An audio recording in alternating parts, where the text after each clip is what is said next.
us, just don't forget, Zichu Torat Moshe Avdi, never forget the Torah of Moses, Asher Tziviti Oto, that I commanded him Bachorev on Mount Sinai, Al Kol Israel Chukim u'Mishpatim. Never abandon the law. The most important thing is the law. The Torah says over and over again, you have to fulfill God's law. The path, the proper path, the holy path is the path of God's law. That's what God commanded to us from the very beginning. And so for Christians to claim that they are the new Israel makes no sense, because they don't even observe these laws. Right? God says not to eat pork, they eat pork. God says you have to be circumcised, they don't circumcise. They abandon the whole law. And Christians will argue that the Torah is impossible to fulfill, that Jews were never able to fulfill the Torah, and it took Jesus, who is God himself, to come down to earth and fulfill the Torah properly. And thereby, you don't have to fulfill the Torah anymore, you just have to believe in Jesus, because he fulfilled it for you. That's what they claim, that you're fulfilled through Jesus, right? Because he fulfilled the law. He was the Torah fulfilled, and Jews can't fulfill, which is ridiculous, because Jews can fulfill the Torah just fine. Jews are very capable of fulfilling the law. God wouldn't give a law that's impossible to fulfill, and we can fulfill it just fine. And what's funnier about all this is that Jesus himself never said that.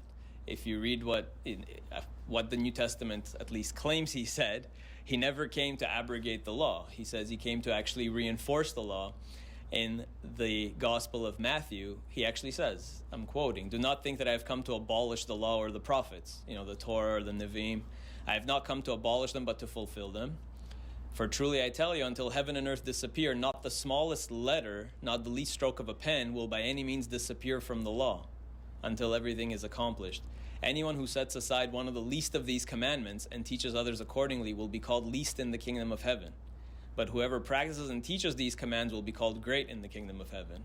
For I tell you that until your righteousness surpasses that of the Pharisees and the teachers of the law, you will certainly not enter the kingdom of heaven."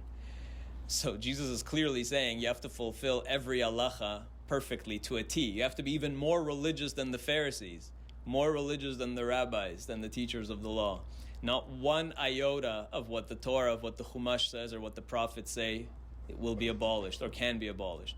And whoever doesn't fulfill them is going to be least in the kingdom of heaven, and whoever does fulfill them, and better than the Pharisees, will be great in the kingdom of heaven.